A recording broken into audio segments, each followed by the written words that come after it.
Faisal, in the work, we talk about the P and the ego structures, but you go into many layers of subtlety, like the bubble of awareness and the speck of awareness. Can you share a little bit about that? Yes, yes. This is a very, very complex and subtle subject. It's really so much in-depth part of the work, really how to understand it, how to see it. The ego, as we know, is just composition of different structures. And these structures, in our work, we call it the P, like a little bubble, and I don't know where it came from, that story of the P. Princess and the P. Yeah, Princess and the P. Mm-hmm. And that this P has a variety of rings of structures within it, this ego structure, and this P is mostly related to the identity, ego identity, while the ego has much more than just ego identity. It has parts to do with functioning, and it has parts to do with relating, but this one that preserves the identity, and so much concerned about this identity. This structure is like a bubble. It's like a P. It's really like a bubble, or like made of onion rings, and we've seen that it has variety of those rings.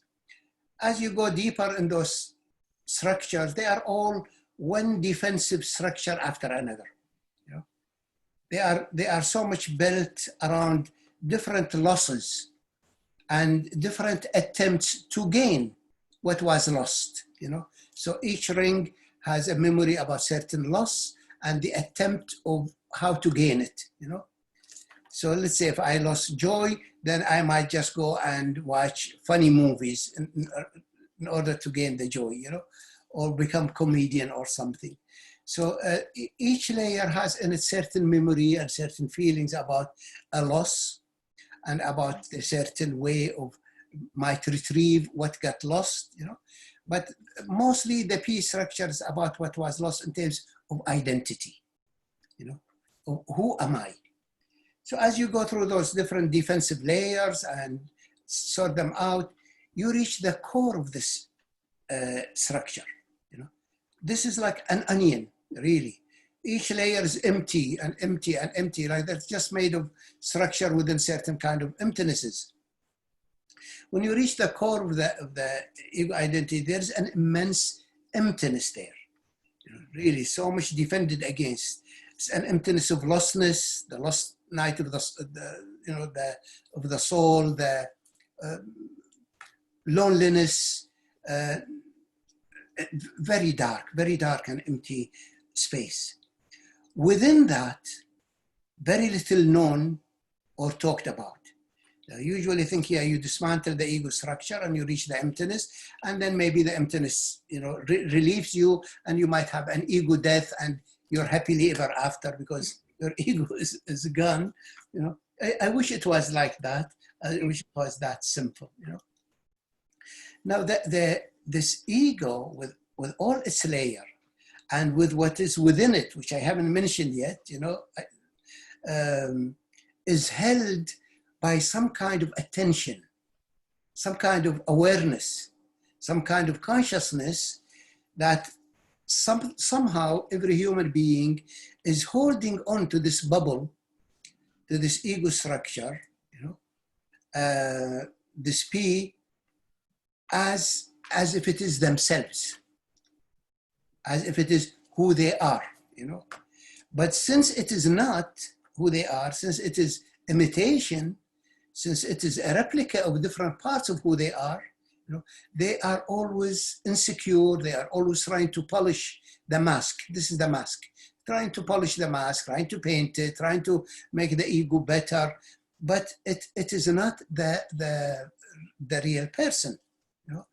So it's by its nature is a very vulnerable structure, regardless of how defensive it may be.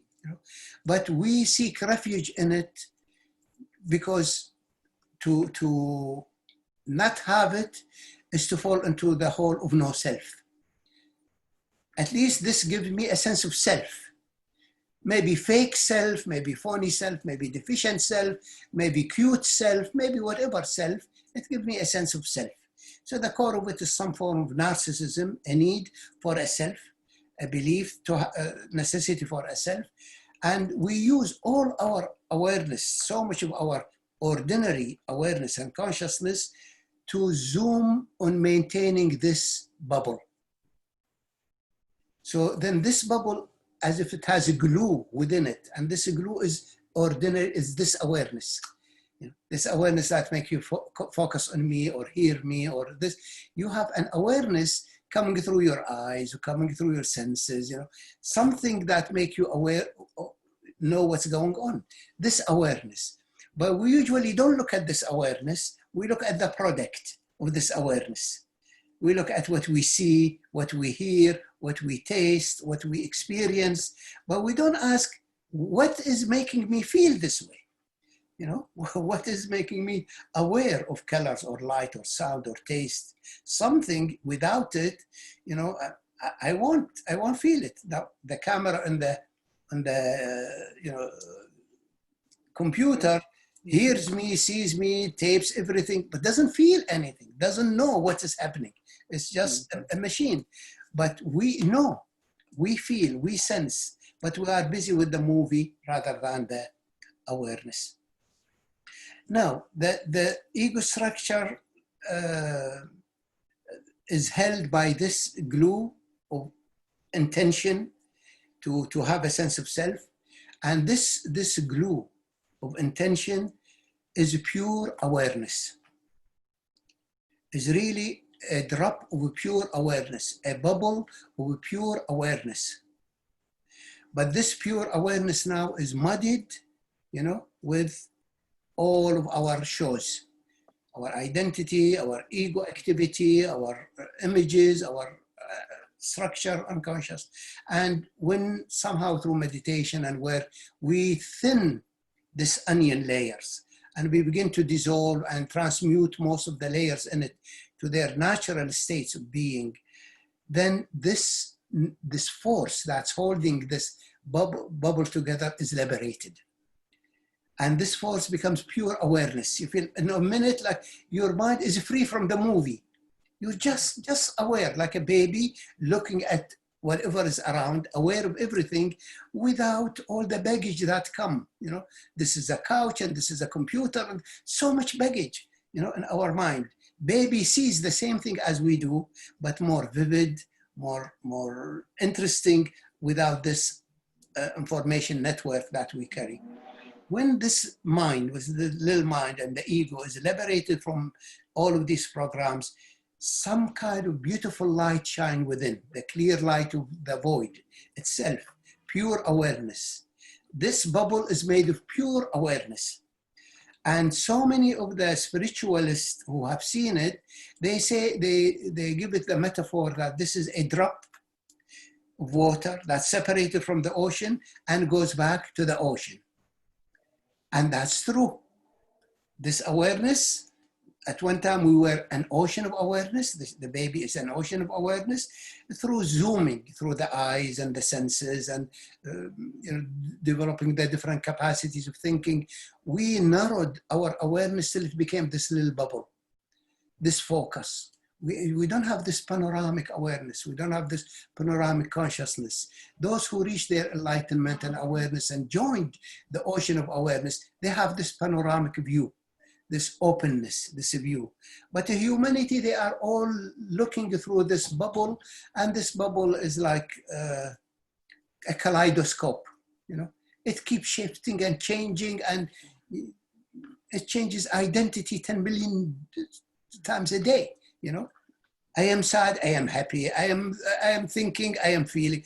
Make up your mind, what are you? We're clinging to anything to have a sense of identity. We don't know who we are. So when this programming is dissolved, some people call it ego death, the programming is dissolved, then the ego becomes pure bubble of perception, pure awareness, And it remains as a bubble of perception because there is a thin membrane around it that is needed in order to have functionality in life. It's by creation is made that way. you know. So we can make it transparent, bubbles to give and take and resiliency. It can become richer, becomes like a pearl or a golden pearl or all kind of richnesses, you know. But it can be transparent, just pure awareness, and the absolute is going through it. This transparent boundary is not a boundary. It doesn't separate you from the ocean of the absolute. It's amazing. The ocean of the absolute going through it, you know, and it feels like one with everything, but there is still subtle membrane. And I think that membrane is through the whole body. There is membrane, you know, I don't know whether it's the fascia or something. It relates to this membrane in a physical plane. There is correlation. You see some of these membranes around the, you know, the sac around the brain, around the pericardium, you know, all of this thing, they have membrane. And when this membrane thin from the conditioning, they become transparent luminosity. So many of those who reached it and looked at the dissolution of the ego, they made the assumption that, you know, since I was the ego, and in my ego death, I become pure awareness. So the resolution for the ego and for identity is the dissolution of the P and becoming one with the absolute. That is only part of the story. Yes, true. The bubble that's separated from the ocean, the drop of the separation goes back to the ocean, but there is another one there in the field. And most of them overlooked that one. And that one is the one that the ego or the P is trying to imitate. Where did the ego get a sense of an identity? Where did this idea get invented in the heart and the mind and the psyche of humanity that there is a self? Why not just, there is just awareness? And why everybody wants a unique self? Show me somebody who doesn't want to be unique self. I know they're fake. You know, I know they're lying. You know, just give them a little time before you know how special they are. You know? It's in every human being, there is a longing to be somebody special, somebody unique. Every child want to be the most unique in his mother's eyes, want to be seen that way. Where does that come from? There was no ego then. There was just the absolute then. Absolute doesn't want to be special. No. They overlook that there is a soul. There is an entity. There is a very divine creature within. You know? And that's what I keep talking about again. The point of light that the absolute through the baby with the bath water. They negated it. Every now and then the Dalai Lama says, no, there is an entity and this entity exists and it comes from, you know, one lifetime after another and reincarnate and goes back. And, you know, even they asked him, you know, would you come back next lifetime? He said, I might not. You know, if they need me, I come, but if they don't, I might not. Then they asked him, what would you do? He said, they will tell me. Now, who are they that's going to tell him? And who is he that he's going to be told? You know, if there is no such unique soul, nobody will tell anybody anything. You know? They're just the absolute manifesting, metamorphosing. It's a machine.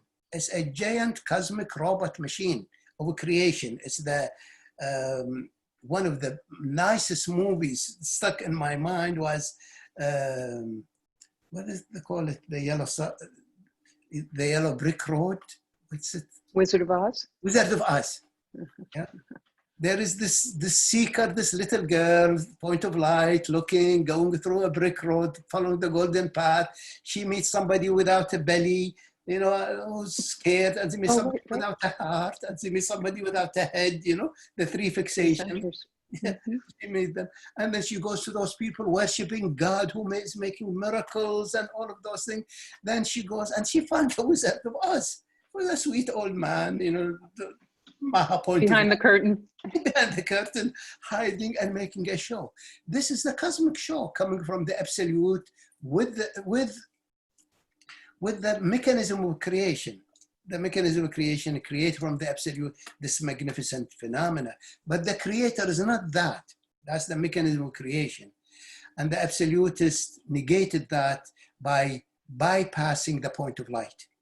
The point of light is the creator, is the creator. And the only one who really made it clear without any messing up about it, when the Christ said, I am the Alpha, the Omega, I am the light, I am the way, I am the truth, I am all of this, you know. I and the Father is the absolute, you know. And the holy, not ghost, the holy G host, the host of genes, that's the female, the father and the mother, you know. And the radiance is the father, the deep is mother, and I am the point of light, I am the sun. So there is a beautiful story about it that everybody overlooks. So to solve the issue about the P and its quest is by seeing the different layers and seeing that within it there is a drive that we really have to figure out, we have to honor. You know, by dissolving the P different layers and reaching the pure awareness of the bubble of the P, doesn't solve the problem. There is still something missing. There is still some kind of seeking, even in the absolute, even in enlightenment, something continue to seek. What is that? You know, and that is because within the ego structure, which made many layers, one layer, you know, I could mention that has to do with self-image, you know, how we are so much concerned about our self-image, our all of that. Another layer has to do with something about belonging and merging and wanting to connect. Another layer has to do with agitation and frustration in our system that we want to quench, we want to melt down. Another layer has to do with an alien part in us that cannot feel safe in this world, that's alienated and all of that. Another layer has to do with the beast, the part that hates what has become of us. We hate ourselves deep inside. We don't like what we become. You know, then a deeper layer, there is a ring of terror. Deep inside within the structure, there is fear. Fear of annihilation, fear of destruction. Deeper than that, there is an abyss. Deeper than that, that not so many seers look, is what I call the speck. Speck. Inside the deepest darkness there is something glittering there within the ego. A spot of, I don't know, light or jewel or something, little piece of essence, you know, that the ego is being protecting, holding so much, built so much defensive layers in order not to lose this speck. What is the story of the speck? What's it about? If you look at the speck, you might see a little bit speck of, let's say, gold, or a little speck of brilliancy, or a little speck of diamond, or different colored specks. You know, what is that about? What's the story of the speck? Every human being, when they come to this lifetime, their soul has a certain aspect, you know, we mentioned it before, called the soul station. The quality that is most dominant in that soul. You see it's in babies. Some souls are very sweet and cuddly, some souls are feisty, some souls are amazing how children, how different they are. They are not all generic absolute. They are unique. And you see how clever their uniqueness is. I look at the children at my sister's house. The children figured out the adults. They know how to get them, you know? Something so intelligent, watching, thinking, looking, devising, manipulating, doing. There is a soul, there is a being there. So beautiful, so intelligent. This soul has a certain quality different, you know? You know, for seers, you could see this child is goldeny. This child is red pomegranate. This child is green, tender and compassionate. This child is solid and grounded, white. It's amazing that they're born with that quality. We call that soul station. The quality came with a certain propensity in it. As the child struggle, or as the soul struggle with the environment, with mother, father, trying to have its need met, to be recognized, to be seen, to be mirrored, to be loved, whatever, all the processes we go through, the ego develops.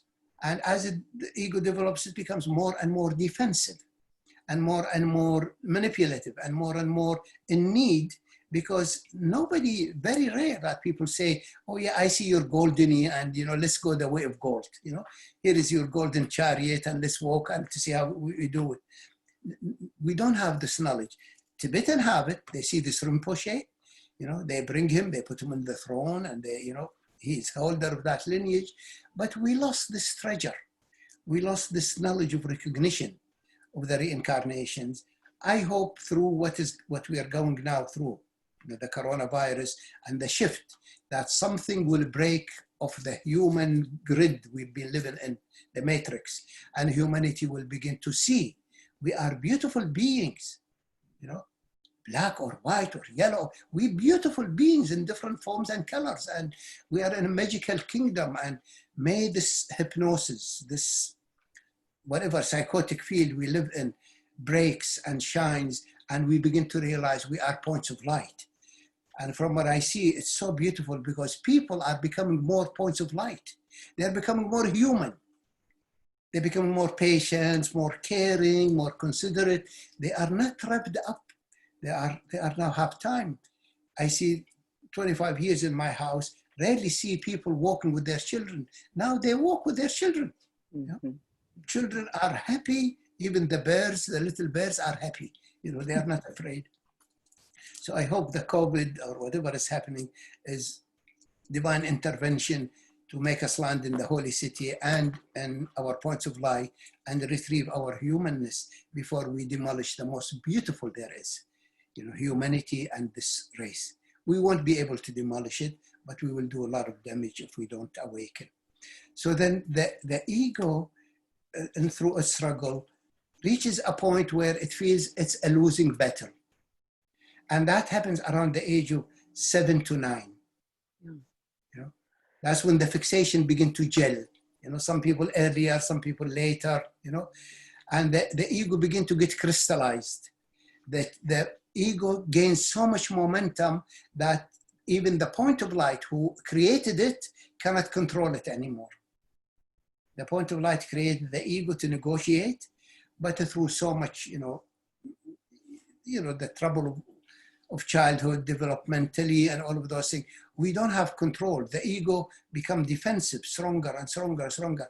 And by the age, I think, of 7 or so, it gets crystallized. It gets so fixated and separate, take the consciousness from the point of light and separate from the true identity.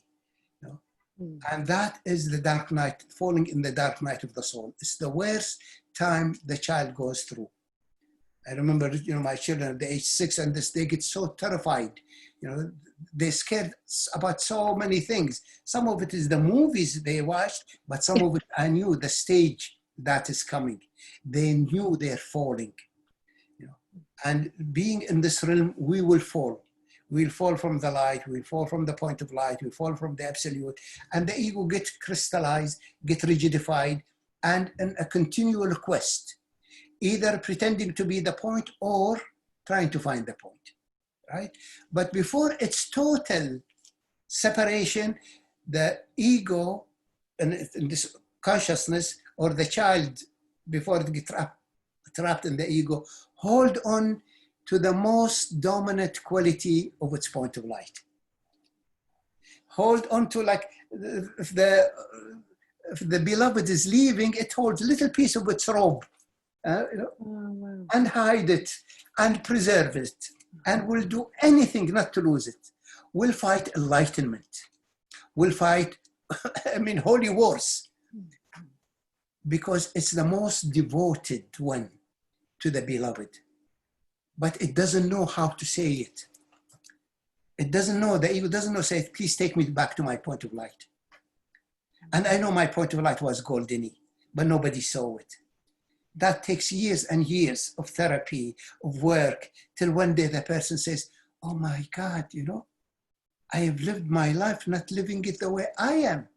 I lived it according to what I should have lived, what I should have done.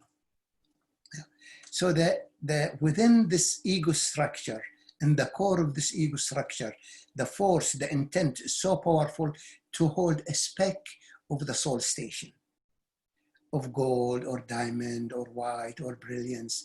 So the ego is fighting to ask it, die for the sake of God. What did God do for it? Nothing. Why should it die for God? Why should it die for anything? You know, it's gonna fight God. It's gonna fight the angels. It's gonna fight spirituality. It's gonna fight even its loved ones. How many times we fall in love and we fight our beloved? You know, because they want us to get rid of our ego.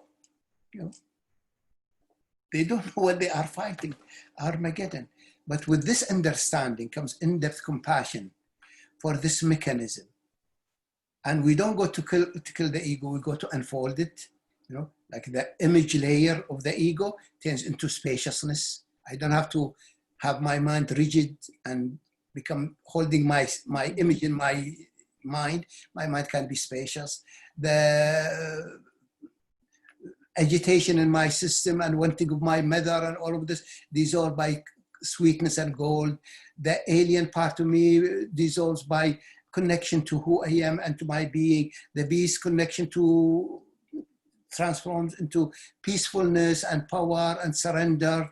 The ring of terror opens up to the radiance of the absolute and complete openness. I mean, every layer in this ego structure, if we see it, we transmute it, we undo it. But then when we go to the core, there is still this part that doesn't belong to ego structures and psychological development and all what we know. And it doesn't belong to the absolute and all of those things. It belongs to the owner of the house. It belongs to that soul. And only when that is realized that the ego is willing to surrender. I remember one of the ways my ego surrendered at one time. I reached a level that the cause of all my trouble was the P, and the P looked like my child, my inner child, you know. And I've done enough therapy of trying to fix this inner child and save this inner child. And there's no inner child. There's nothing. There is just the P fighting for a survival. But it appeared as inner child. And I felt tired. I don't want to fight it anymore. I cannot fight it anymore. And I said to it, you are the cause of all my trouble, all my separation, you know. And it wasn't the negative child. It wasn't the bad, negative, emotional child. It was the good, angelic, that child that I was trying to save. But it was also having an entity, having an identity as a good child was a separation from the absolute, was an alienation. So I was really feeling like you're not letting me be one with my being, you know, you keep taking me out. And when I told it that, you know, and I wasn't like angry, I was just really grieved. It felt my grief. It said, oh, I'm causing you all of this. It went in my sacred heart and died. And the moment it died, it turned into my soul station. My whole heart got filled with the specific light that I was missing, looking for. So this is one way it came, you know, that we really need to honor this stubbornness in our ego and what's it about. You know, why doesn't it yield? You know, it's not only want to go home to the absolute, but it also want to, it's holding the robe of the beloved. You know, it still has the smell of the beloved. She or he want to go back to it. And seeing that, then you could see that the bubble perception that gets caught in the P structure and ego structure dissolve and become pure awareness, returns to the absolute. The speck returns to the point of light and become this divine person, you know. And what is the other one? Yeah, the P and the spot of awareness and the speck. Yes, these three, you know. And also, as I mentioned before about the ego, that it's also driven by two forces. One is to solve the family hole, and the other one is to look for itself. And by going through what I mentioned today, gives it the chance to retrieve itself. I am not fighting it, you know, I am helping it go to what it's trying to preserve.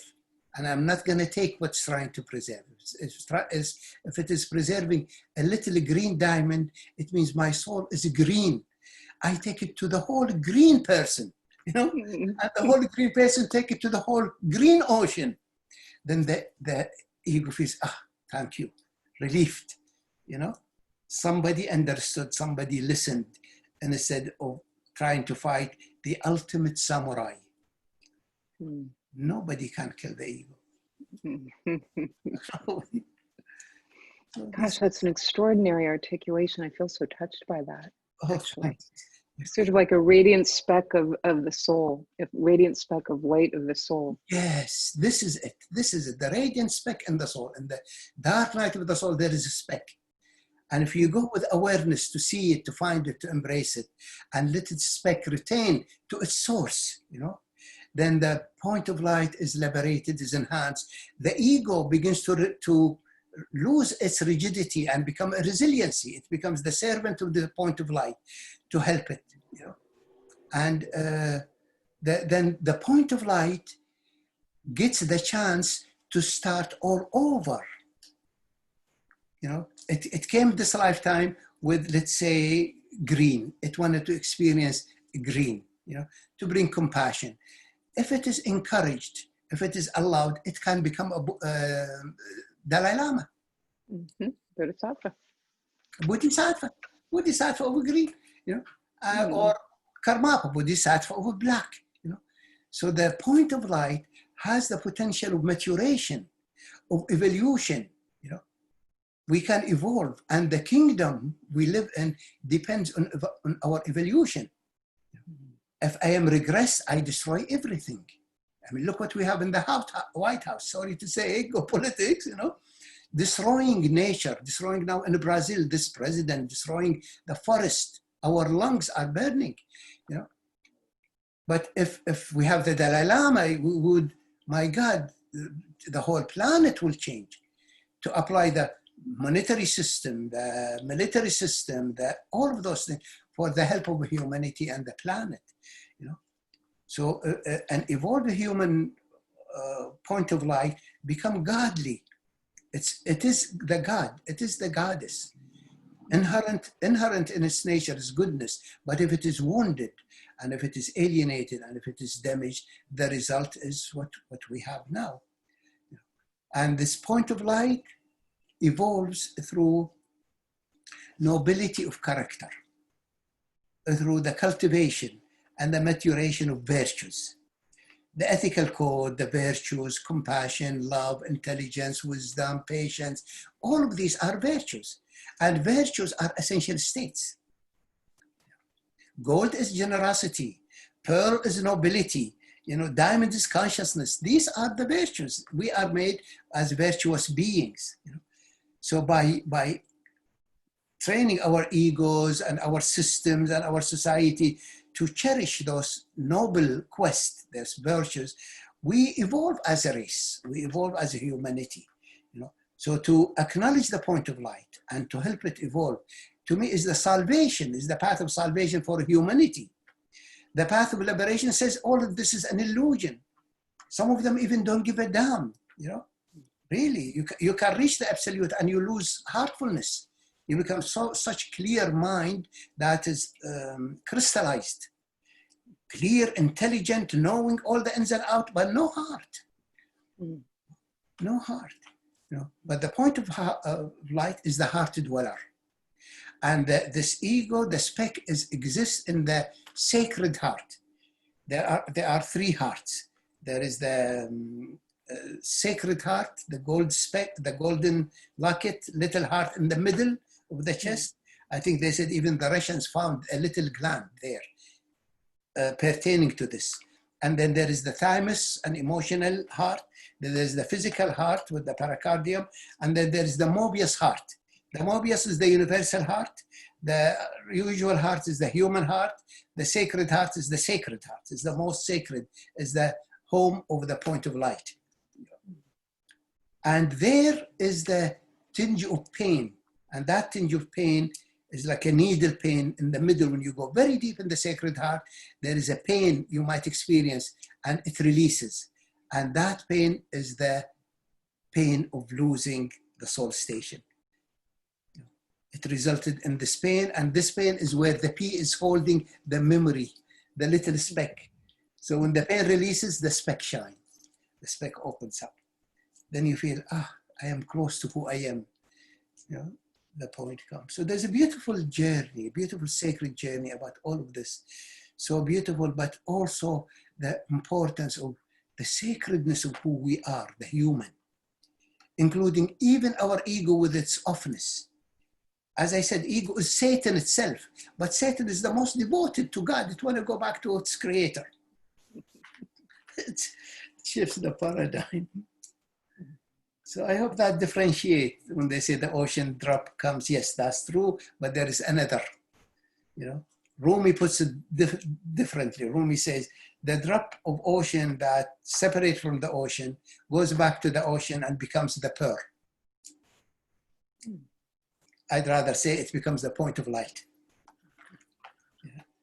So all of these exist, and it happens a lot of confusion in the spiritual, field. I hope I'm clearing some of it for those who, who say as if it's contradictory, that there's really no contradictory. There is uniqueness, individuation in the absolute, and there is a drop of awareness that returns to the ocean. The one does not negate the other.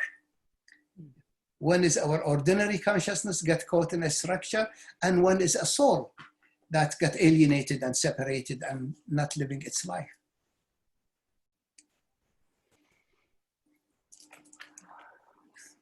Okay, thank you, Faisal. Yes, I hope it's so difficult to explain this part.